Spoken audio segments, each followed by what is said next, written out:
Tuhan itu 10, 90 silakan atur. Tolong atur ikut yang pemilik punya mau. Jangan pakai untuk judi online. Di sini ada yang judi online. Baru dia bikin pertanyaan lagi. Bapak kalau hasil judi kami bawa datang ke gereja boleh? Tidak usah bawa. Kira kalau saudara tidak kasih persembahan ini gereja tutup? Tidak usah. Semuanya Tuhan punya. Dan refleksi iman kita bilang, saya datang dalam penyembahan tadi. Bapak Ibu Saudara-saudara, tema kita hari ini adalah mempersembahkan yang terbaik bagi Allah. Mempersembahkan yang terbaik bagi Allah. Saya ajak kita merenungkan ulang bagian ini. Mari kita membuka dan membaca kembali Injil Lukas pasal 10 ayat 25 sampai ayat yang ke-37. Shalom. Sekali lagi shalom. Ada imam, ada orang Lewi, ada orang Samaria. Mau jadi orang yang mana? Mau jadi orang mana?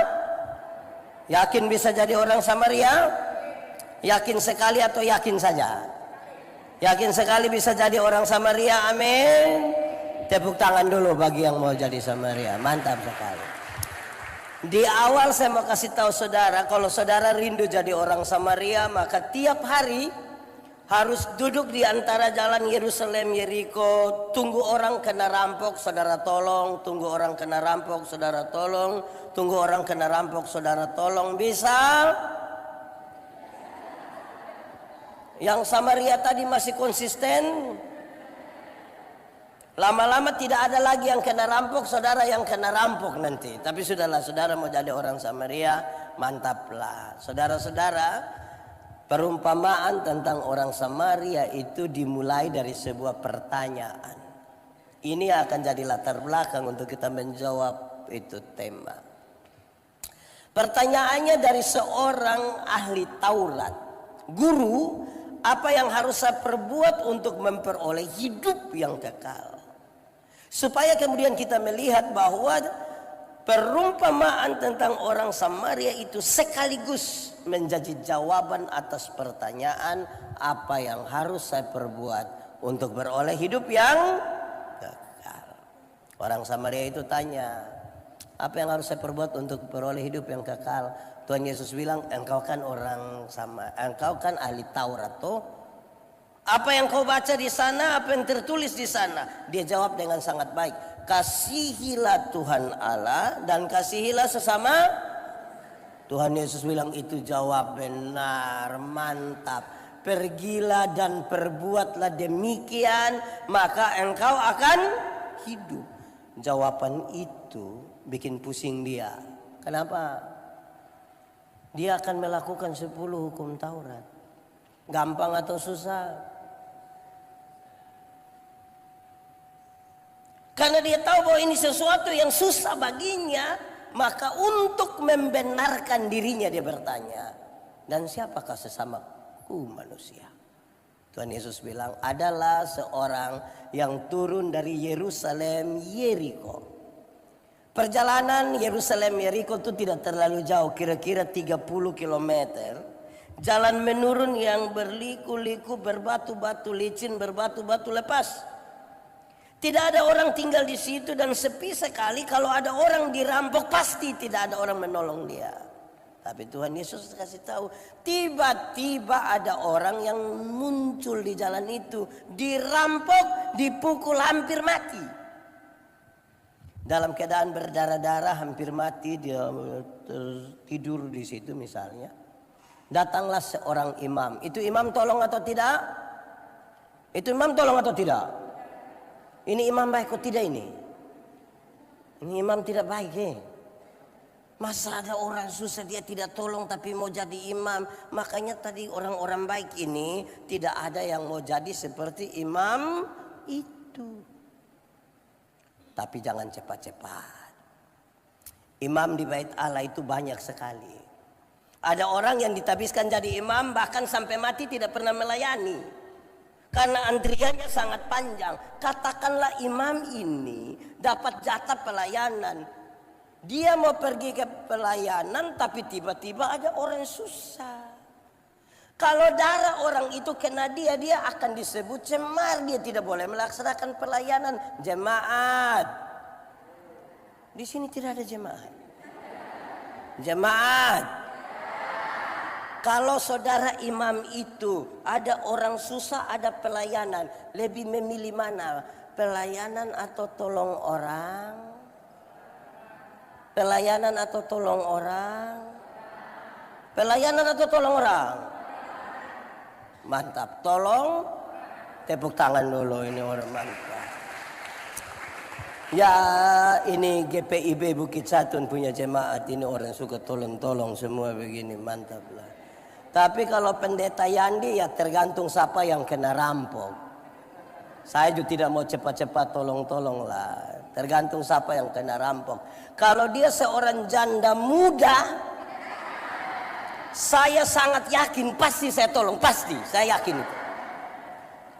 Tapi kalau dia oma-oma tua, sudah mau mati, mungkin saya akan bilang, oma, mungkin ini jalan Tuhan. Ya.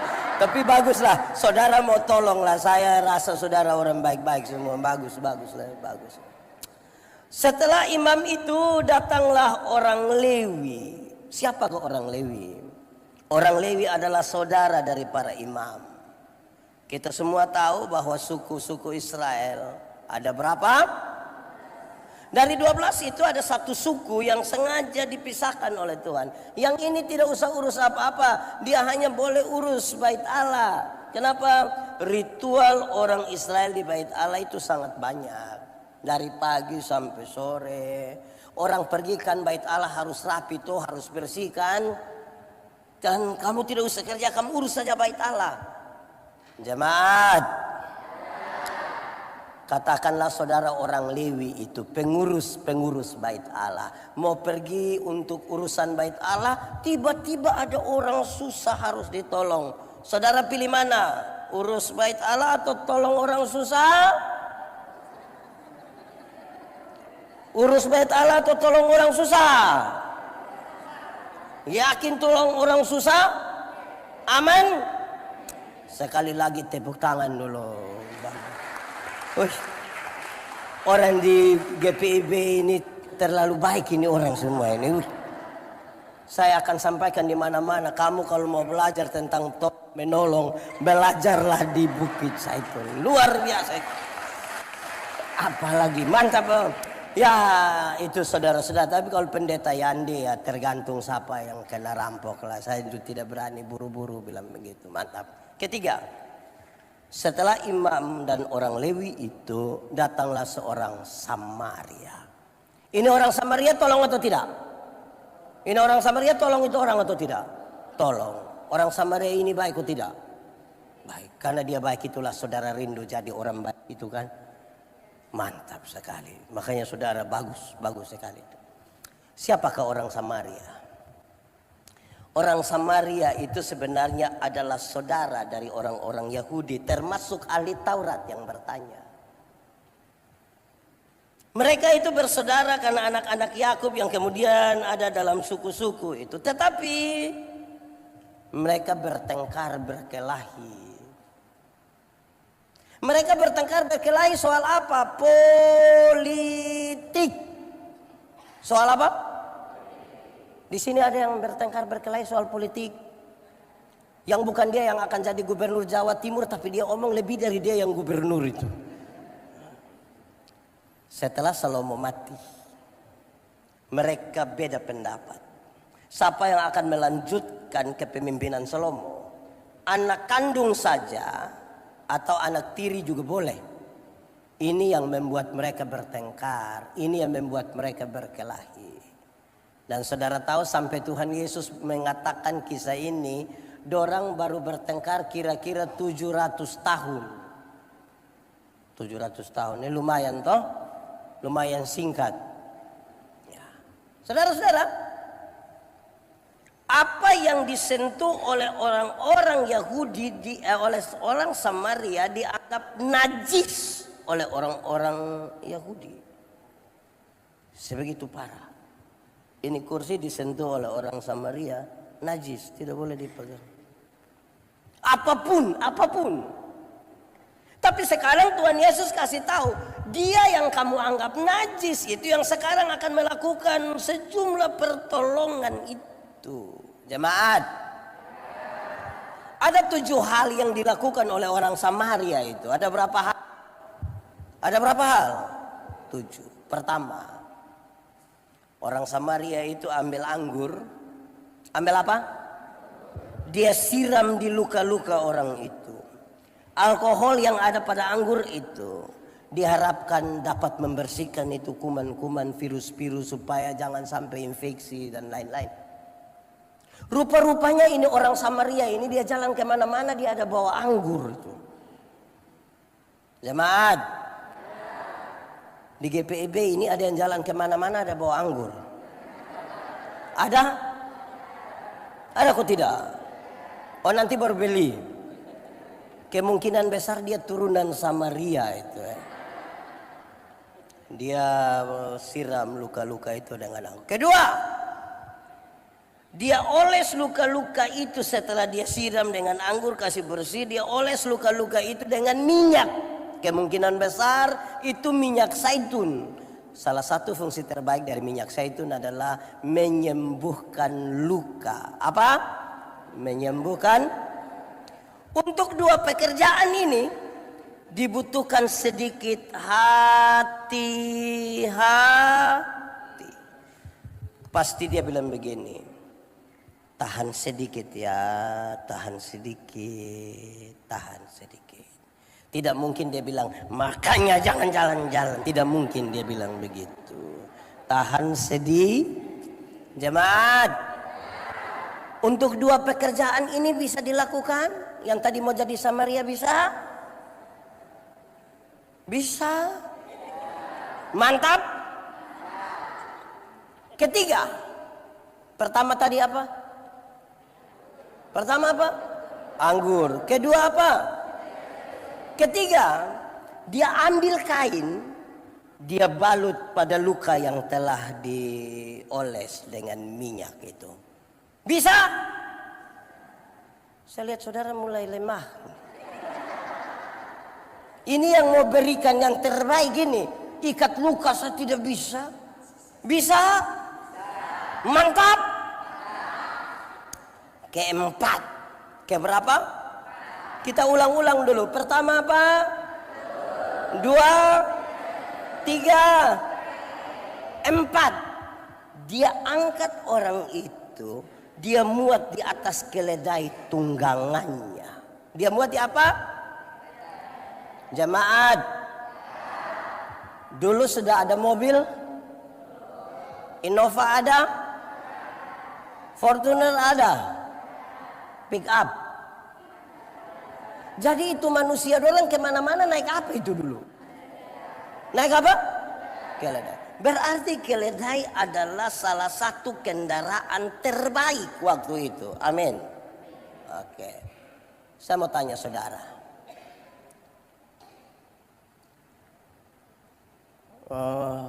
Pendeta Yandi ini kalau bawa mobil, ada orang kena pukul, ada orang celaka, untuk tolong saya tolong, untuk tolong saya tolong.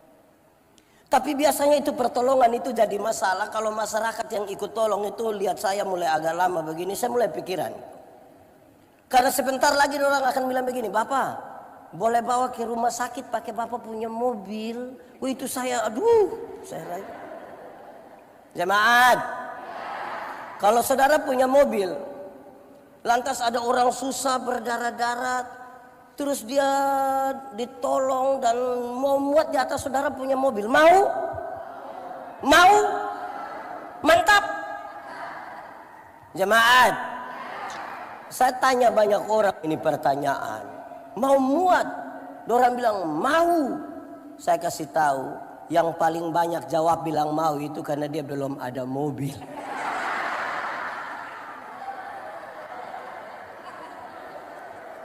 Kalau dia sudah ada mobil itu repot Bapak, repot. apalagi mobil baru, apalagi dia baru cuci, dia punya alas kaki itu disikat lagi. Itu istri saja naik lepas sendal. Tapi orang lain yang dia tidak kenal ini berdarah-darah bisa naik, itu memang Yang tadi mau jadi orang Samaria masih konsisten? Boleh? Saya lihat saudara mulai lemah ini. Ini repot ini kalau begini ini. Masih tetap mau jadi orang Samaria? Amin. Mantap. Tepuk tangan lagi ke sini ke Brother. Sudah berapa tadi? 4. Kelima. Pertama tadi apa? Kedua? Ketiga? 4? 5. Dia bawa orang itu ke rumah penginapan. Dia bawa orang itu kemana? Saudara, ketemu orang susah di jalan, ambil dia, muat di atas mobil, bawa dia ke hotel satu, boleh? Samaria. Samaria masih konsisten. Ini Samaria sudah mau pindah ke Batak ini. Masih boleh bisa begitu? Woi, makin hilang ini saudara. Mulai keram ini muka orang ini. Mau kasih taku ini yang tukang sakit-sakit dong ini. Sudah 5. 1, 2, 3, 4, 5. Yang ke-6, dan dia merawat orang itu. Ke-6 apa? Merawat orang itu. Jemaat, pernah rawat orang sakit? Mertua sakit pernah rawat? Pernah? Senang atau menjengkelkan? Senang ya? Senang dia sudah mau selesai. Urus orang sakit, mantap bisa. Saya bayangkan kalau urus orang sakit itu kan kita siap bubur kan. Bisa? Sedia air boleh? Kan di rumah penginapan dia mesti ketuk pintu, dia tanya, "Om, yo masih hidup?" Kan gitu. Iya kan, dia betul-betul ingin kasih tunjuk ini perawatan yang baik. Bisa? Samaria.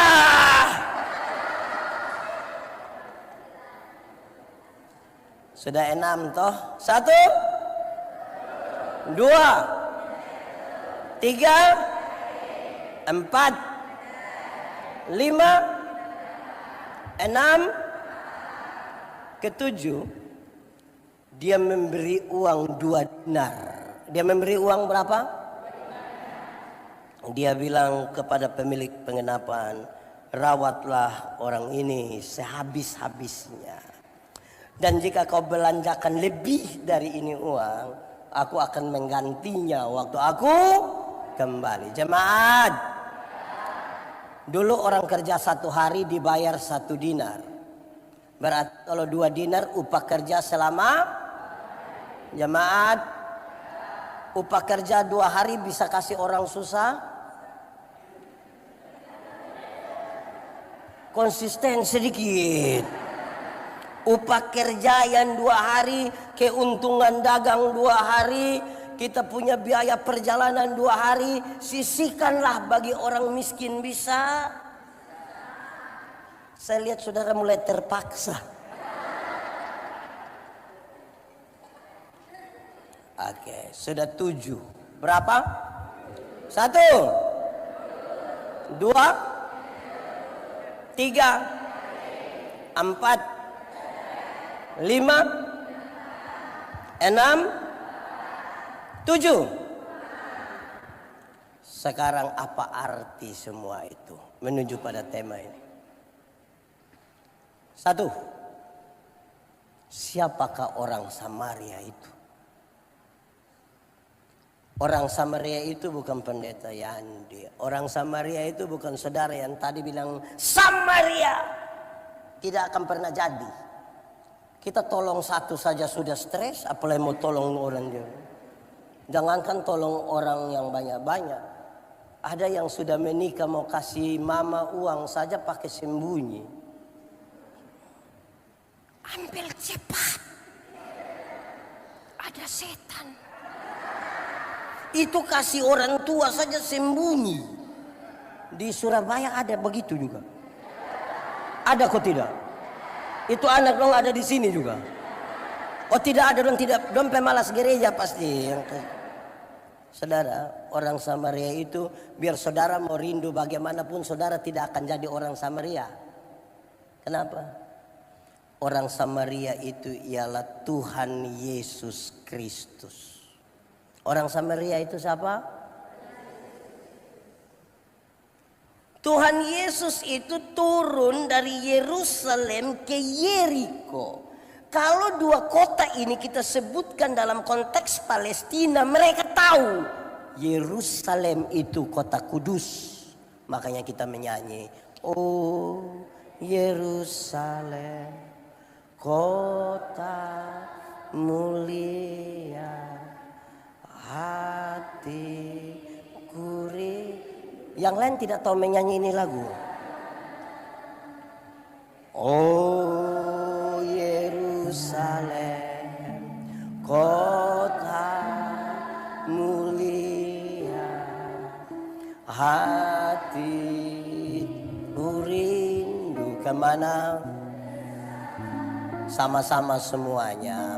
Tak lama lagi Tuhanku datanglah, bawa saya masuk sana.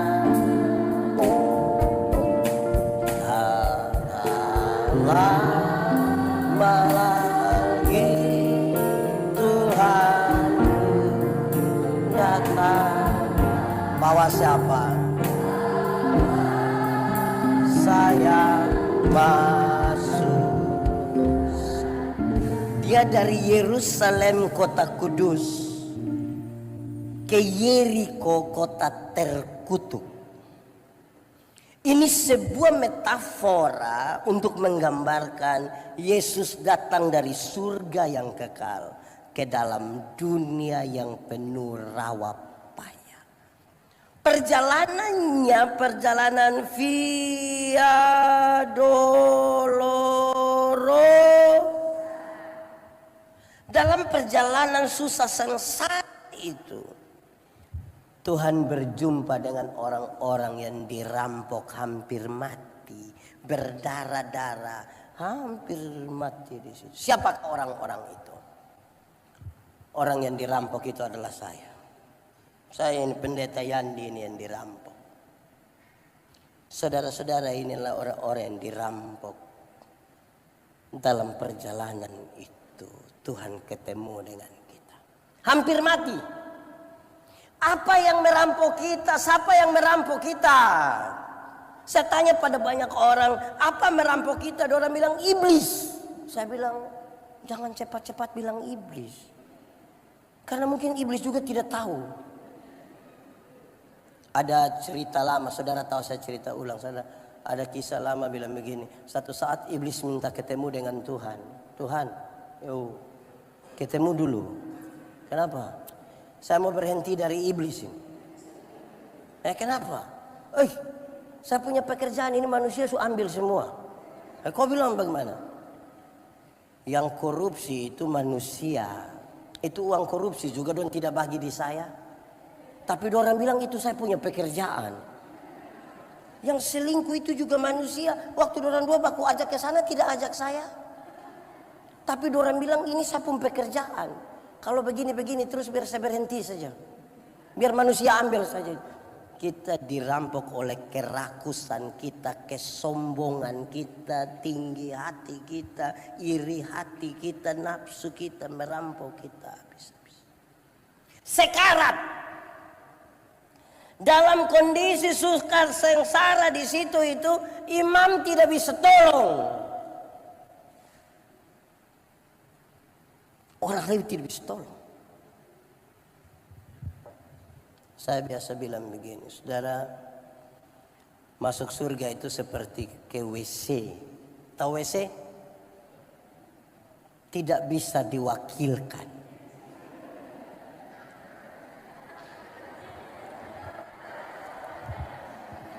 Masing-masing akan pergi sendiri.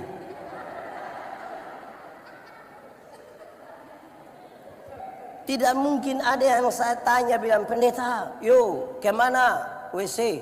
Titip. Tidak bisa. Masing-masing pergi. Saudara, lalu tugas imam, tugas ahli tugas itu orang Lewi apa? Dia kasih tahu jalan. Bapak, WC di mana? Makasih Bapak. Yo, awas anjing di jalan. Kan dia hanya kasih tahu begitu. Masing-masing kita akan pergi begitu. Jemaat. Yesus berjumpa dengan kita yang hampir mati di situ. Dia menolong kita. Oleh bilur-bilurnya kita menjadi sembuh. Setelah dia tolong kita, berarti surga ini milik kita toh? Amin toh? Jemaat. Surga lebih baik atau dunia lebih baik? Surga lebih baik atau dunia lebih baik? Yakin? Surga lebih baik dari dunia? Amin. Mantap. Kalau begitu siapa mau pergi sekarang? Ada yang mau pergi sekarang? Saudara tidak usah muka asam karena saudara takut. Ai pendeta, belum waktu Tuhan. Nah itu kan jawaban paling bagus. Anak-anak masih kecil, belum dia punya papa model begitu lagi, kayak kira-kira. Jemaat, karena belum waktu Tuhan kita pergi ke surga yang baik itu. Orang-orang yang Tuhan sudah selamatkan, yang sudah Tuhan tebus dalam perjalanan Yerusalem Yeriko itu, dia muat di atas keledai tunggangannya. Dan dia bawa ke rumah penginapan. Dia bawa ke mana? Apakah rumah penginapan itu? Mulai tahu sekarang. Rumah penginapan itu ialah gereja Tuhan. Mereka yang sudah diselamatkan, Tuhan titip di gereja.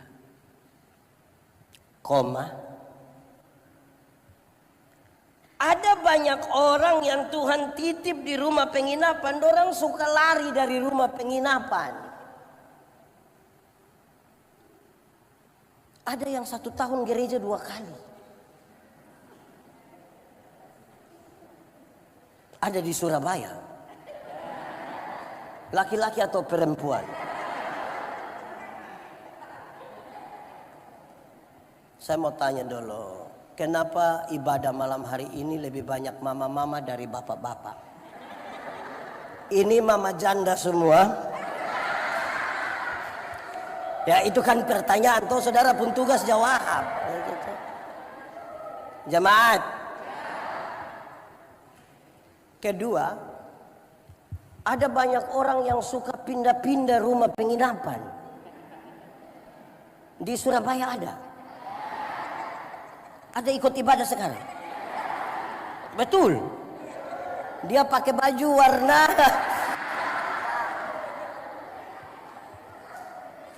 Ini hari di GPIB, besok di GSJA, lusa di GBI. Kita pusing lah ini. Jemaat. Ibu-ibu. Ada yang di rumah ada bunga hias, bunga bagus-bagus itu. Bunga apa itu? Yang macam kayak keladi hutan itu. Itu bunga-bunga bagus-bagus itu yang ibu rawat-rawat. Ada? Ada kok tidak? Omong saja saya tidak minta, saya hanya tanya ini. Ada. Saya mau tanya dulu, ibu-ibu. Urus itu bunga-bunga begitu itu biasa berapa lama baru pindah pot? Biasa berapa, misalnya 1 tahun berapa kali kasih pindah pot ya? Berapa? 1 atau 2 kali? 2 kali begitu kok? Poin yang ingin saya sampaikan begini. Kalau tiap minggu kasih pindah pot, mati itu bunga. Kok dia belum sempat berakar, pindah lagi, belum sempat berakar, kapan dia hidup? Jadi yang suka pindah-pindah gereja itu kemungkinan besar. Itu saudara yang ngomong. Saya hanya tanya-tanya, saya tanya saja. Jemaat, gereja sebagai rumah penginapan itu, Tuhan Yesus angka uang 2 dinar, dia kasih, rawatlah ini orang. Kalau ternyata engkau belanjakan lebih dari ini, aku menggantinya waktu aku kembali. Poinnya menarik. Gereja yang mengurus sehabis-habisnya orang-orang yang Tuhan titipkan kepadanya, gereja itu diberkati. Tapi kalau gereja tidak mengurus sehabis-habisnya orang-orang yang Tuhan titipkan kepadanya, gereja itu tidak diberkati. Pendeta, tidak diberkati bagaimana? Kami punya kolekte ini ratusan juta. Iya, nanti tiap hari dong bertengkar gara-gara itu kolekte. Tiap hari. Jemaat, setelah menjelaskan itu, Tuhan Yesus melihat kepada yang bertanya tadi, ahli Taurat itu. Tuhan Yesus bilang begini, menurut pendapatmu, siapakah dari 3 orang ini adalah sesama manusia dari orang yang dirampok itu? Jawabannya gampang kan? Jawaban terlalu gampang. Anak kecil juga tahu lah itu. Tapi itu pertanyaan yang paling mengerikan bagi orang itu. Kenapa? Itu pertanyaan merusak konstruksi berpikir dari ahli Taurat itu. Kenapa? Karena dia orang Yahudi. Dia tahu bahwa keselamatan datang dari Israel. Bagi dia keselamatan itu beres. Kalau dia melakukan 10 hukum Taurat, beres dia. Dia tidak butuh orang Samaria itu lagi. Bagi dia dari 10 hukum Taurat dijabarkan jadi 613 pasal. 613 pasal ditambah dengan ribuan peraturan hidup setiap hari. Kalau dia sudah bisa melakukan itu, Yesus itu dia tidak butuh lagi. Itulah pertanyaan yang merusak konstruksi berpikirnya. Sekaligus pertanyaan itu memberi pesan yang kuat bahwa orang-orang yang punya aktivitas seperti orang bait yang ahli Taurat yang tinggal di bait Allah itu, seberapa jauh dia berjalan bersama-sama dengan Tuhan. Jemaat, aktivitas rohani yang tinggi belum tentu ada sementara bersatu dengan Tuhan, belum tentu. Pendeta Yandi berkhotbah tiap hari, menyatu dengan Tuhan, belum tentu. Bapak Ibu saudara-saudara, mungkin orang yang paling rajin gereja sudah maha hadir. Semua ibadah saudara ikut, kaum bapak ikut, lansia ikut, remaja juga ikut, sekolah minggu ikut, kaum ikut. Menyatu dengan Tuhan belum tentu. Saudara-saudara aktif menyanyi di gereja, bagus kan? Menyatu dengan Tuhan belum tentu. Karena ada syarat. Tuhan yang kita sembah itu Tuhan yang kudus. Amin. Yang kudus itu tidak dapat bersatu dengan yang tidak kudus. Tanggalkanlah kasutmu sebab tempat di mana engkau berdiri itu kudus. Banyak orang aktif sebagai pelayan, tapi tidak menjaga kekudusan hidupnya. Dia menjadi aktivis pelayanan. Kalau dia hanya aktivis, apa yang akan kita bilang tentang ini? Terbaik. Itu yang terbaik yang kita berikan.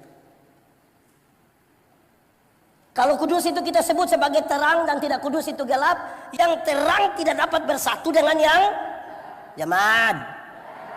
Kalau kita di terang bisa lihat orang di gelap. Orang di gelap bisa lihat kita di terang. Lalu kenapa kadang-kadang orang yang sudah di terang dia kembali ke gelap? Karena dia suka begini. Ini apa ini? Kalau dia sudah begini sedikit lagi dia akan bilang begini. Jemaat, mari kita jujur terhadap kehidupan kita. Kita ini sudah menyatu dengan Tuhan. Bicara kekudusan itu bicara di sini. Manusia melihat yang kelihatan, tapi Tuhan menyelidiki hati. Masih renungkan toh? Nah, yang panjang-panjang tadi itu baru pengantar. Ini baru khotbah. Ini yang mau masuk ini sekarang baru khotbah. Ada yang jengkel? Tidak apa-apa. Tuhan Yesus saja orang tidak suka bahkan sampai bunuh dia. Mari kita mulai sekarang. Roma 12 ayat 1, silakan buka Alkitab. Baca 1, cepat.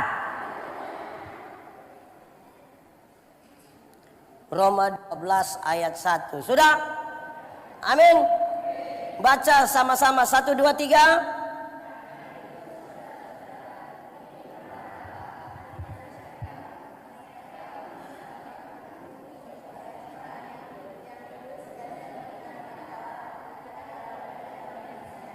Jemaat, kita punya tata ibadah ada di sisi respon itu. Dia punya nama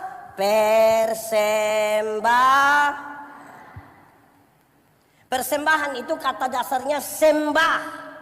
Kata dasarnya bukan sumbang. Kalau sumbang berarti ada orang itu terlalu susah, jadi kita yang lebih kaya sedikit kita sumbang buat dia. Tidak ada satu manusia lebih kaya dari Tuhan Allah dan bisa sumbang untuk Tuhan. Orang yang datang membawa sesuatu, dia datang dalam sembah kepada Tuhan. Ada 1-2 orang suka sekali kalau dia punya nama dibacakan di mimbar. Terima kasih kepada keluarga Menobe yang telah memberikan 200.000 untuk membantu. Terus keluarga Menobe bangun bilang, terima kasih, terima kasih. Dia mati bagi kita. Saya pakai contoh. Saya dengan adik ini, kami dua tidak saling kenal. Memang kami dua tidak saling kenal. Saya dapat dia punya nomor telepon, saya telepon dia. Kak, sebentar malam jam 12 bisa ketemu saya di depan rumah jabatan wali kota. Menurut saudara dia mau atau tidak? Dia mau atau tidak? Tidak. Dia ada ayam 1 di rumah. Saya pergi ke dia punya rumah. Kami dua tidak kenal. Dia mau kasih saya itu ayam atau tidak? Saya ganti pertanyaannya. Saya mau kasih dia mobil baru 1. Kira-kira dia mau atau tidak? Tahu juga dia mau. Terus saya beli kasih dia mobil baru 1. Ya, Toyota Alphard. Saya kasih dia dengan cuma-cuma. Waktu dia dapat dengan cuma-cuma, ada perubahan tingkah laku dari dia ke saya atau tidak? Ada atau tidak? Saya telepon jam 12 malam datang kok tidak? Saya pergi ke dia rumah ada ayam 1 dia kasih kok tidak? Kenapa dia tiba-tiba baik begini? Kenapa tiba-tiba dia baik ini? Karena dia telah mendapatkan sesuatu yang cuma-cuma tapi sangat mahal. Dia tidak mampu membelikannya. Waktu dia dapat dengan cuma-cuma, semua kebaikan yang dia buat kepada saya adalah sebuah ungkapan syukur. Ungkapan syukur. Itu yang terbaik yang bisa dia lakukan. Makanya dia datang dengan sembah, bukan sumbang. Dia akan memberi yang terbaik. Tidak mungkin dia kasih yang tidak baik. Baru dapat Alphard. Masa dia mau kasih setengah-setengah? Jadi siapa yang memberi dirinya atau apapun kepada Tuhan, dasar pijaknya adalah dia sengsara dalam perjalanan Yerusalem Yeriko. Tuhan menebus dia oleh bilur-bilurnya. Dan karena itu dia mengucap syukur atasnya. Tidak ada orang berjasa bagi Tuhan. Itu baru kita bisa kasih yang terbaik. Kalau tidak kita terlalu banyak hitung jasa. Saudara-saudara,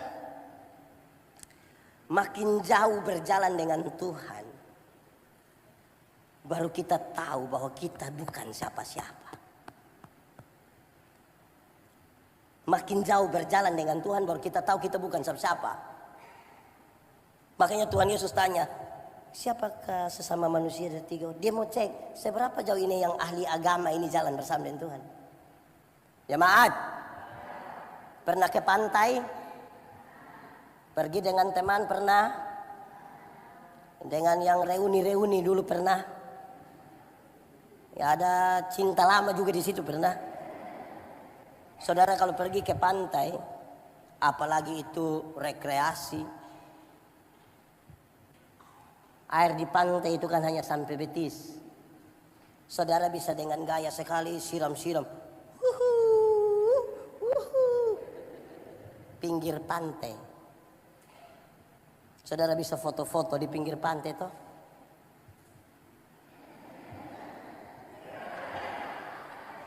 Pinggir pantai. Coba masuk barang 1 kilometer ke dalam. Terus perahu mulai goyang-goyang hampir tenggelam. Siapa yang berani bilang perahu sudah mau tenggelam, tolong foto, tolong foto. Yang sombong-sombong gaya-gaya itu baru bermain di pinggir-pinggir, belum jauh perjalanan, pinggir. Semakin jauh kita berjalan, kita tahu kita bukan siapa-siapa. Itu belum bisa berikan yang terbaik. Belum ada rasa takut. Karena jalannya dekat-dekat. Saya mau tanya, saudara pernah jalan kaki?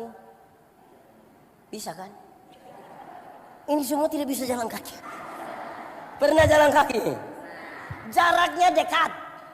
Karena jarak dekat, kekuatan penuh ada pada kita. Orang lain kita tidak butuh, bahkan Tuhan pun kita tidak butuh. Ibu-ibu bisa pakai high heels tinggi begini, karena jaraknya dekat. Coba lebih jauh sedikit. Naik ojol pernah? Yang motor itu pernah? Pernah itu anak lari kencang? Lantas ibu-ibu di belakang bilang, adek, yuk pelan sedikit. Kenapa? Tante punya dada tidak kuat. Terus ini anak yang bilang, tidak bisa tante. Kenapa?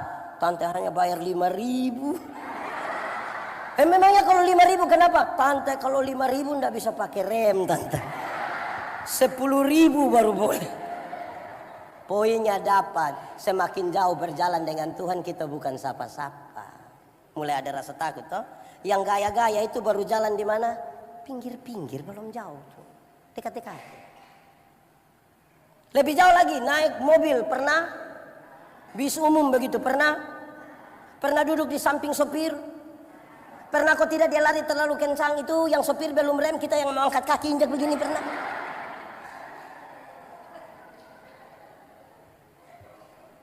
Makin jauh berjalan ini saudara, kita rasa, yang gaya-gaya itu bermain di mana? Pinggir, belum jauh. Lebih jauh lagi, naik kapal laut pernah? Di sini ada orang NTT? Sudah tidak usah angkat tangan lagi ya. Kita muka sama semua begini saudara. Saudara, bagi yang belum pernah ke NTT, saya kasih tahu saudara. Di NTT itu kan provinsi kepulauan. Untuk pergi ke pulau-pulau tuh kita pakai kapal laut, paling banyak pakai kapal laut. Saya melayani kira-kira 5 tahun di Pulau Sabu, pulau bagian selatan. Itu kita pakai feri kira-kira 14 jam. Laut Sabu itu terlalu bergelora. Kita bisa berenang 10 km sekalipun tenggelam di Laut Sabu, jago hilang Bapak, tidak bisa. Apalagi kalau musim timur, itu angin timur itu, kalau kita pulang dari Sabu dia tabrak, itu berat. Mau maju tidak gitu. Yang menarik saudara kalau kita sudah di atas ini kapal feri ini, dia sudah tergoyang-tergoyang begini, dorang lihat ada pendeta di atas sampai pendeta. Boleh kita ibadah. Di darat tidak ibadah Bapak. Di laut ibadah. Yang menarik itu waktu ibadah di laut itu yang bergelora itu waktu bagian persembahan. Waktu persembahan kami tidak pakai tangguk persembahan macam begini, kami tidak pakai ini. Tidak pakai. Pertama karena memang tidak ada toh. Memang tidak ada. Yang kedua, kami mesti pakai dos yang besar itu. Kenapa harus pakai dus? Kalau ibadah di laut yang bergelora itu waktu persembahan, yang bawa itu dus datang, terus sekali kita isi tangan di saku begini, itu mau dapat berapa saja semua langsung masuk. Itu tidak lewat otak, dia dari sini pindah. Laut. Beda kalau ibadah di darat. Beda atau tidak? Beda atau tidak? Beda. Termasuk yang sebentar ini.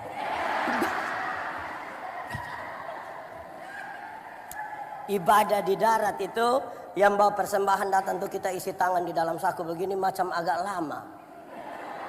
Sudah ada lama lagi baru dia punya mata putar 2-3 kali. Itu mata macam ada firasat itu. Terus dia ambil persembahan begini dia isi, yang petugas persembahan sudah lewat baru dia kaget. Aduh. Kenapa? Tadi saya isi yang merah.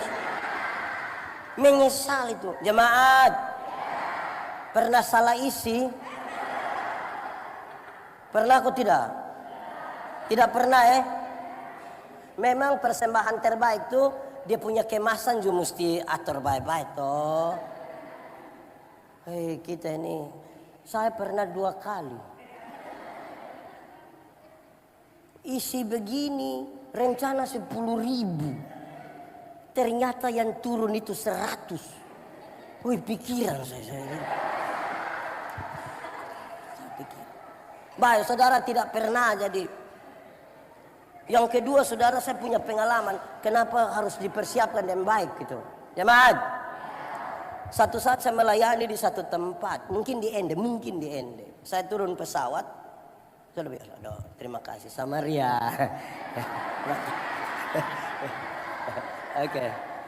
Oke lanjut.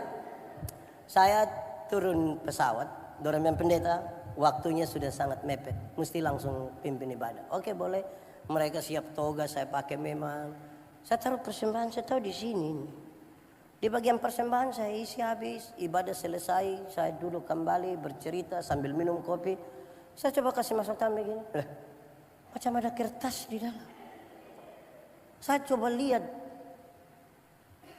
uang yang persembahan tadi. Lalu yang tadi saya isi apa? Saya coba pikir-pikir, oh saya ingat yang saya isi tadi boarding pass. Nama lengkap. Tulis pendeta. Bukan isi persembahan, boarding pass. Mau lapor Tuhan. Ya, yang terbaik itu juga kemasan. Iya toh, kemasan Julia baik-baik. Saya juga baru saya rasa kayak tadi. Ada tuh yang dia cara isi persembahan tuh dia. Bapak, kenapa isi sampai tangan begitu? Dia bilang, pendeta, kalau tangan kanan memberi, tangan kiri tidak boleh tahu. Saya bilang, iya, tapi saya tahu. Pendeta tahu apa? 1.000.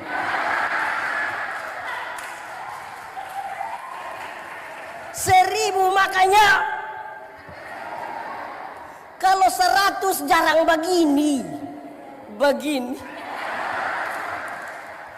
Sudah begini lagi pakai batok lagi.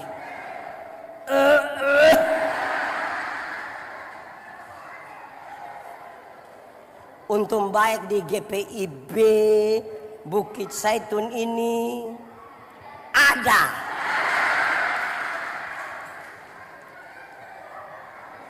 Jemaat, saya mau tanya, ibu-ibu, pernah kau tidak datang di gereja singgah di kios? Pernah? Itu singgah buat apa itu? Singgah buat apa itu? Tukar kasih besar? Lebih jauh lagi. Naik pesawat, pernah? Ayo, orang Surabaya pasti sudah bosan naik pesawat, orang Surabaya. Apalagi kalau naik yang Airbus yang pesawat besar-besar itu, yang Boeing itu, dia akan terbang kira-kira 36.000 kaki toh. Kalau 36.000 kaki berarti kurang lebih 12 km di atas udara. Kalau 12 km di atas udara itu pesawat belum jatuh kita sudah mati. Dia belum jatuh kita sudah mati. Dia baru begini mati sudah kita. Langsung mati. Di 12 km di atas permukaan itu berarti sudah zona aman toh. Sudah bisa lepas itu sabuk pengaman, sudah bisa jalan-jalan sedikit. Tiba lampu sabuk pengaman itu menyala. Dan ada suara bilang begini, berhubung karena kita terbang dalam situasi cuaca yang buruk, karena itu kami minta kepada para penumpang segera kembali tempat duduk dan seterusnya. Saya mau tanya, waktu ada pengumuman begitu ada yang berani protes? Silakan kembali ke tempat duduk. Mau kembali buat apa? Jago hilang Bapak. Itu kita balik dengan mau kencing saja tunda. Dia pi duduk begini, ada anak kecil satu ribut di sebelah, dia kasih tahu, adek doa. Yang gaya-gaya itu jalan belum jauh, masih main-main di pinggir-pinggir, belum jauh itu. Belum. Jemaat, di ketinggian 12 km itu kecepatan pesawat kira-kira 900 km per jam. Kalau 900 km per jam itu Rossi juga kalah. Kalau Rossi saja kalah, apalagi yang online tadi itu, ojol itu, lebih kalah. Dan di ketinggian itu, dalam kecepatan itu, kan pesawat tabrak awan kan dia guncang sedikit begini toh. Wah itu menarik. Waktu dia tabrak pesawat guncang sedikit, yang agama Kristen semua langsung bilang, Yesus. Saya belum pernah dengar orang maki di atas pesawat, belum pernah. Di sini ada yang biasa maki? Ada? Kalau ada coba kita kumpul uang beli tiket suruh dia berangkat. Pas musim hujan itu. Saya yakin pulang pasti persekutuan doa satu di dia punya rumah itu, saya yakin. Makin jauh berjalan kita sadar kita ini bukan siapa-siapa. Kita bukan siapa-siapa. Saudara, ada satu waktu kedua Tuhan Yesus ditanya. Pertanyaan itu gampang jawabannya, resikonya rumit sekali resiko. Pertanyaan itu bilang begini, bolehkah membayar pajak kepada kaisar atau tidak? Gampang kan di penjawaban. Resikonya yang repot. Kenapa? Kalau Tuhan Yesus bilang boleh bayar pajak kepada kaisar, maka ribuan orang pengikut Yesus akan meninggalkan Yesus. Karena pajak waktu itu terlalu mahal. Tapi kalau Tuhan Yesus bilang tidak boleh bayar pajak kepada kaisar, maka Tuhan Yesus akan dianggap memprovokasi masyarakat untuk lawan pemerintah. Pasti dia ditangkap. Lalu apa yang Yesus lakukan? Dia bilang berikanlah kepadaku koin untuk pembayaran pajak itu. Tuhan Yesus tanya, gambar dan tulisan siapa ini? Kaisar. Berikanlah kepada kaisar apa yang wajib kamu berikan pada kaisar. Dan berikanlah pada Tuhan apa yang wajib kamu berikan pada Tuhan. Itu bukan soal kolekte. Itu bukan soal perpuluhan. Gambar dan tulisan siapa ini? Kaisar. Karena di itu mata uang ada gambar dan tulisan kaisar, berikan pada kaisar. Tapi Alkitab dengan luar biasa mengatakan, dan kamu adalah gambar dan tulisan Allah. Berikan uangmu pada kaisar, tapi berikan dirimu pada Tuhan dan bukan uang. Supaya jangan ada orang bilang, Pak Pendeta, saya memang tidak pergi ke gereja, tapi saya punya persembahan, pergi. Di surga itu tidak ada kios jual Indomie. Berikan dulu kita punya hidup, kita punya diri, baru selanjutnya persembahan berupa uang. Tuhan tidak kurang uang. Dia tidak butuh uang juga, mau bikin apa Tuhan? Dia butuh jiwa-jiwa yang berharga ini yang kita mau persembahkan pada dia. Ada lagu lama, ini lagu saya ingat, saya pikir saudara pasti masih ingat. Engkau cari intan untuk maju, ingat di kubanganku ada intan yang pernah intan-intan. Intan-intan dan permata, jiwa-jiwa Tuhan, biar cari lalu bawa untuk itu jiwa tuh yang berharga. Amin kok? Tidak, saudara bilang tidak juga, saya bilang amin. Saya bicara dua, satu. Kalau saudara datang begini, yang ada di sini jiwa-jiwa. Ada orang menyanyi di gereja mah, datang dia menyanyi cepat-cepat, terus dia sudah pulang. Ada orang datang gereja, tapi kalau pendeta bilang, Bapak Ibu saudara-saudara, mari kita satu hati dalam doa syafaat.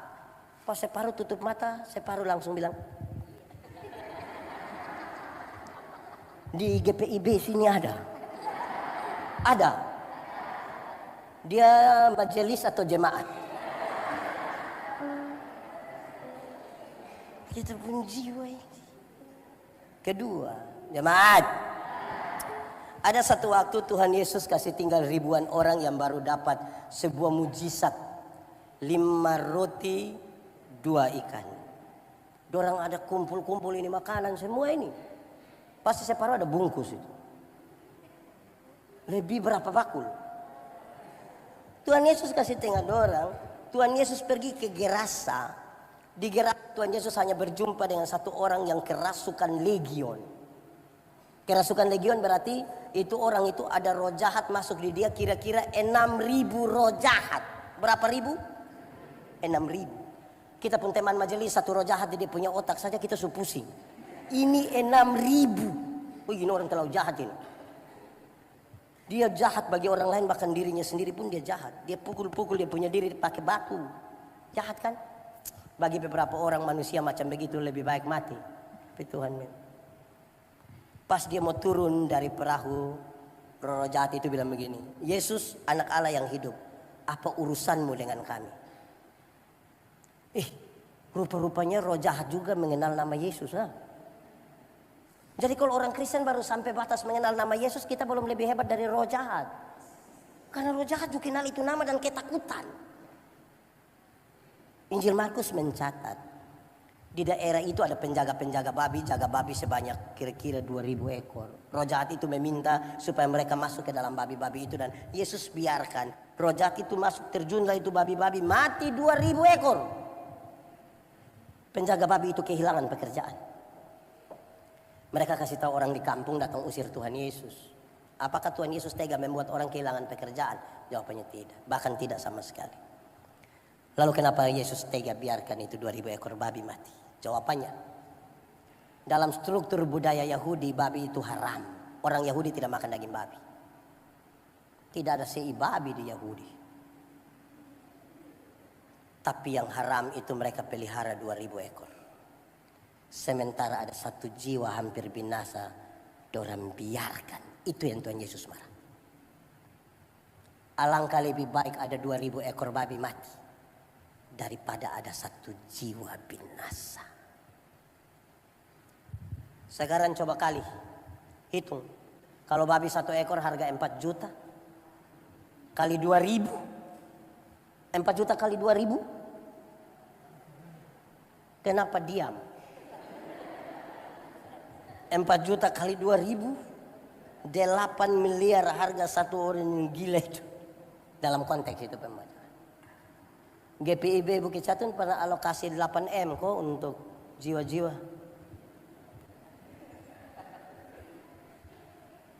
Kadang-kadang kita ini bertengkar di barang yang tidak penting. Hari ulang tahun GPIB Bukit Zaitun. Wih, dorang bikin paduan suara ibu-ibu. Sudah sepakat pakai seragam. Terus yang bertengkar. Mau pakai motif atau tidak. Itu motif gambar ular, cicak, kupu-kupu atau buaya. Sudah sepakat, oke, yang buaya saja, buaya. Dong berkelahi lagi, yang buaya darat atau buaya laut. Sudah sepakat, buaya laut sepakat, dia mau melintang begini atau begini. Jadi kita bertengkar, akhirnya separuh tersinggung. Kalau dia sudah tersinggung, sudah kamu menyesat, tidak usah, tidak apa, sudah, saya tidak usah. Di sini ada ibu. Ibu-ibu atau bapak-bapak? Ibu-ibu. Dia paham apa dia?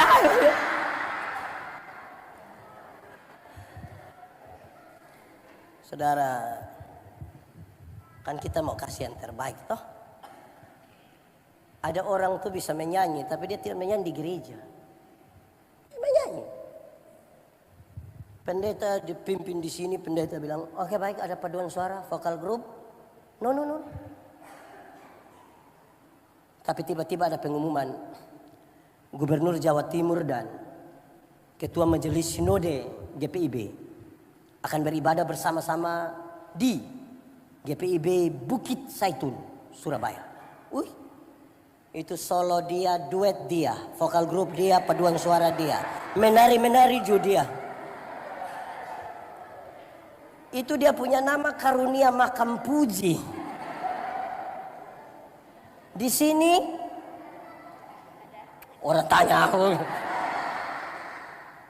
saudara-saudara, memang memberi yang terbaik ini berat juga ya.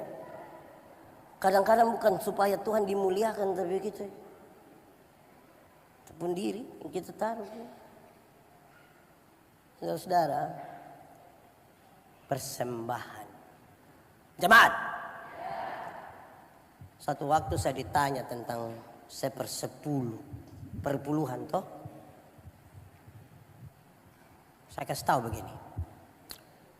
Saya tanya dong, 1/10, yang 10% siapa punya? Boleh jawab, yang 10 siapa punya? Siapa punya? Tuhan. Yang 90% siapa punya? Siapa punya? Nah itu yang salah. Coba kasih tahu saya, ayat Alkitab mana yang kasih tahu kita bilang 10 Tuhan punya, yang 90 kita punya? Tidak ada. Yang ada itu adalah semuanya Tuhan punya dan kami berikan dari tangan Tuhan sendiri. Berarti 100% siapa punya? 100% Tuhan punya.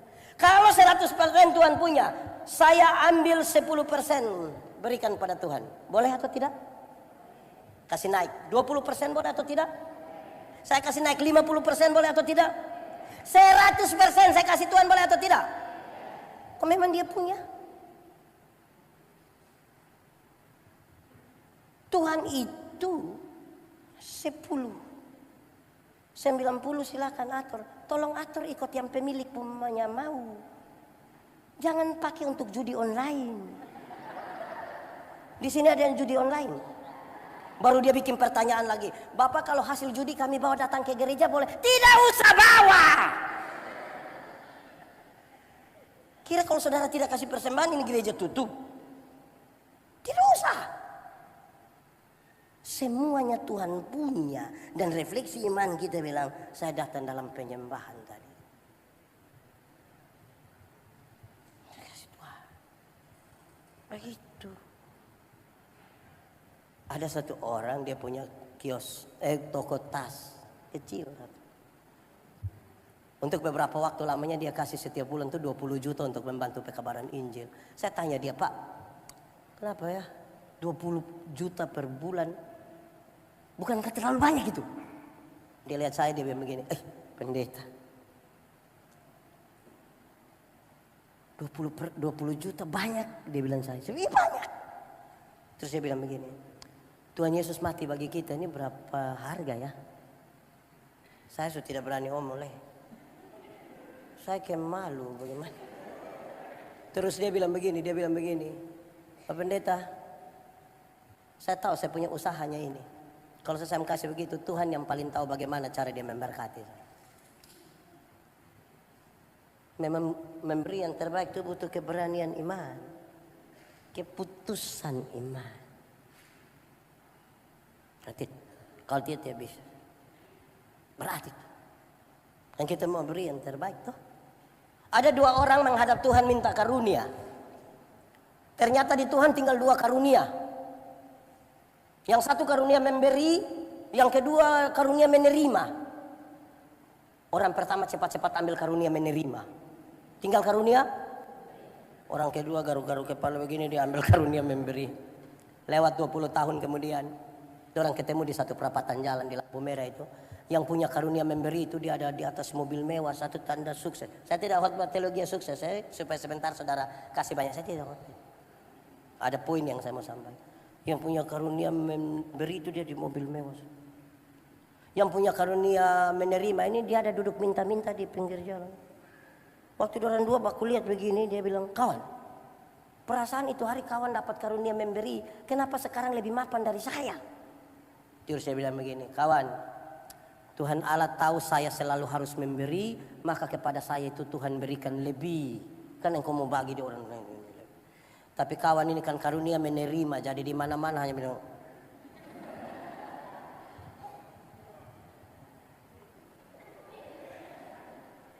Saya tidak tahu kita di sini lebih banyak karunia apa. Tidak usah omong, renungkan saja kita punya karunia. Tidak usah omong.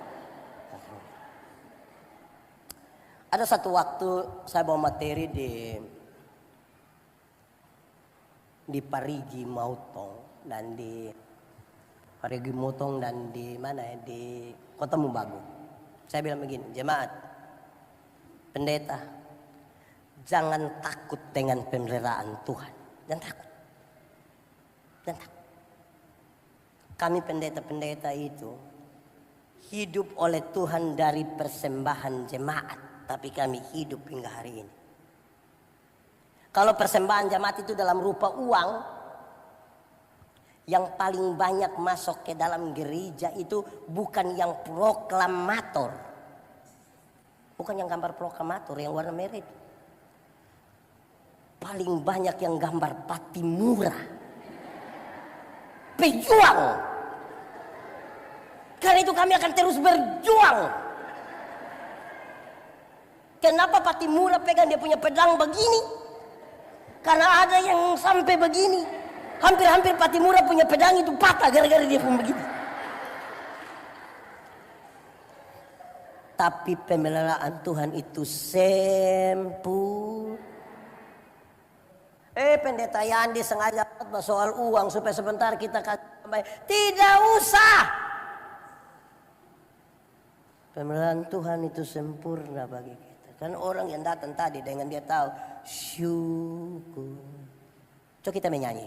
Syukur padamu ya Allah atas segala rahmat-Mu. Syukur.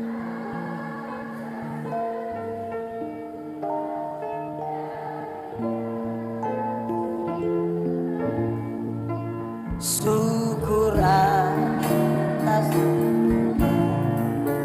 yang memberi tiap saat.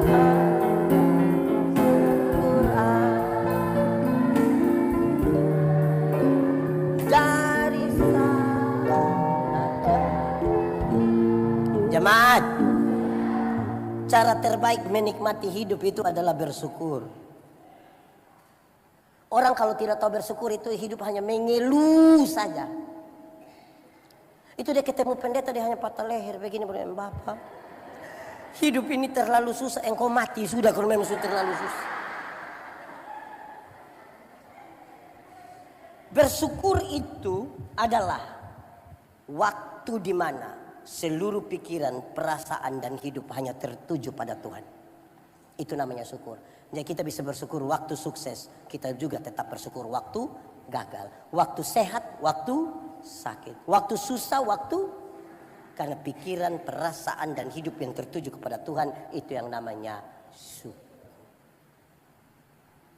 Ada orang bikin ibadah syukur tapi belum tentu mata pikiran, perasaan tertuju pada Tuhan. Dia tahu mengumpulkan uang yang banyak tapi tidak tahu cara menikmati. Dia tahu cara menjadi kaya tapi tidak tahu cara menjadi bahagia. Walaupun banyak uang. Saya bilang di kampung, saya bilang ada orang kumpul uang banyak-banyak tapi tidak pernah jalan-jalan ke Surabaya. Satu saat di Surabaya baru dia telepon, pendeta, yo Saya di Surabaya, enak kok pesiar-pesiar, tidak pendeta. Terus saya di rumah sakit Dr. Sutomo. Sudah dapat rujukan, mau dia datang. Bersyukur, sama-sama 1, 2, 3. Lebih kuat 1, 2, 3. Kasih tahu kawan di sebelah 1, 2, 3. Saudara, hati manusia lebih luas dari isi dunia. Jadi ini isi dunia, ini isi di hati manusia, tetap kurang juga karena kita selalu tidak puas. Hanya syukur itu yang bisa menutupi itu. Amin. Jemaat,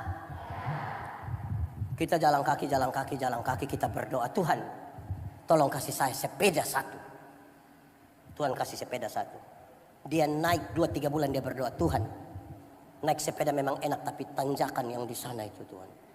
Itu betis dan paha mau patah Tuhan. Jadi yang kau punya mau motor 1 Tuhan.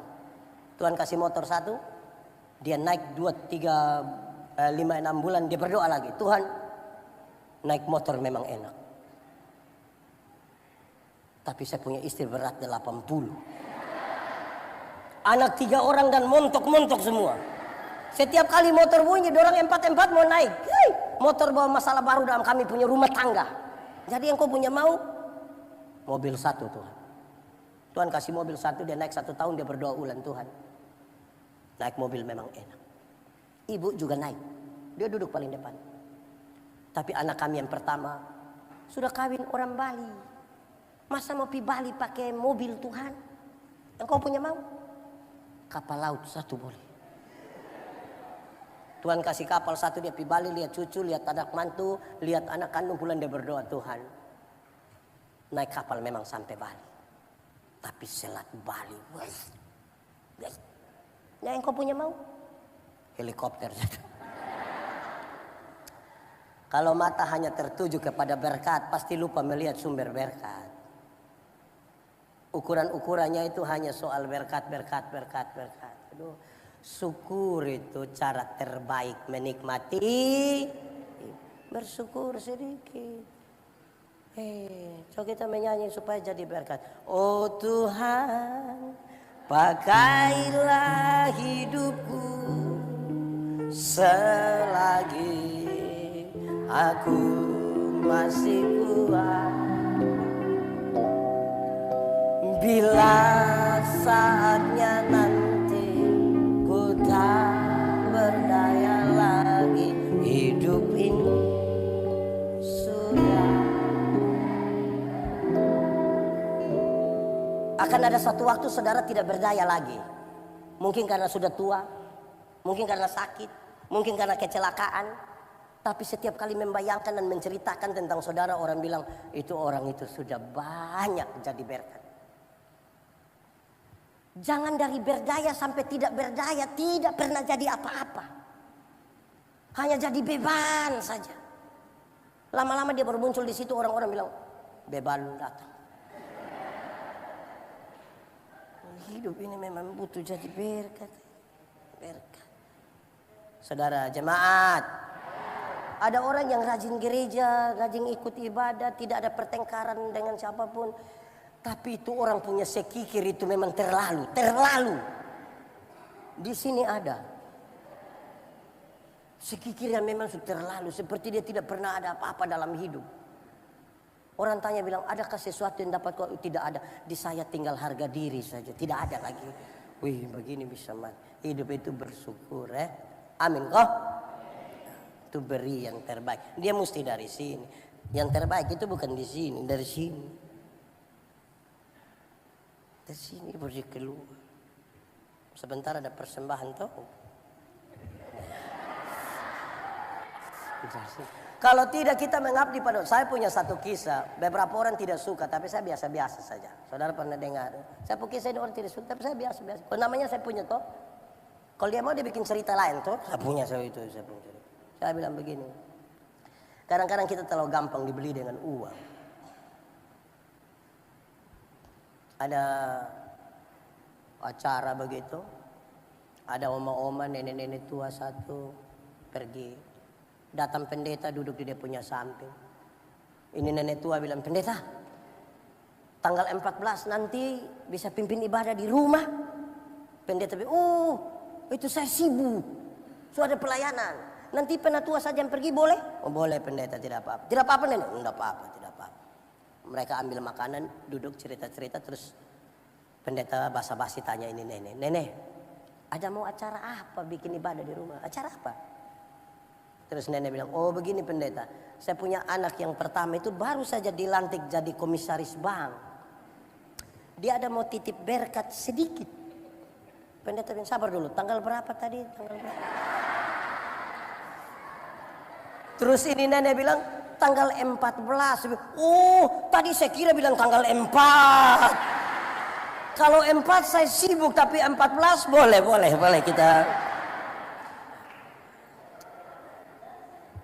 kita semua ini butuh uang, amin kok. Tapi jangan karena uang kita kehilangan harga diri lah. Amin Kalau saudara belajar dari Amsal, dia bilang begini. Orang kaya, orang miskin bertemu. Tuhanlah yang menciptakan mereka. Itu kalimat paling suka saya simpan di sini. Kenapa? Kaya miskin adalah penilaian berdasarkan kepemilikan materi. Tetapi ada harga yang lebih tinggi bahwa dia mau kaya atau miskin, sama-sama kita ciptaan Tuhan. Amin. Harga paling tinggi adalah ciptaan Tuhan. Materi adalah penilaian berdasarkan kepemilikan. Karena itu nilai sebagai ciptaan Tuhan mesti lebih tinggi dari nilai kepemilikan. Nilai kepemilikan. Jangan sampai kita gampang terbeli. Apalagi semua pilkada begini. Orang bawa 300.000 juga kita lupa buang hidup. Kita jangan. Semua orang butuh uang. Tapi jangan karena uang kita kehilangan harga diri. Supaya kita tahu kita ini masih tetap yang terbaik. Yang kita pakai dan kita mau beri kepada Tuhan. Karena itu bersyukur Saudara punya masalah kok. Tidak usah omong. Saya lihat ini memang muka masalah semua. Masalah adalah kesenjangan antara harapan dan kenyataan. Selalu masalah. Tapi jangan takut. Tuhan itu kan menyertai kita. Paling bagus tuh kita bersyukur Tahu bersyukur itu.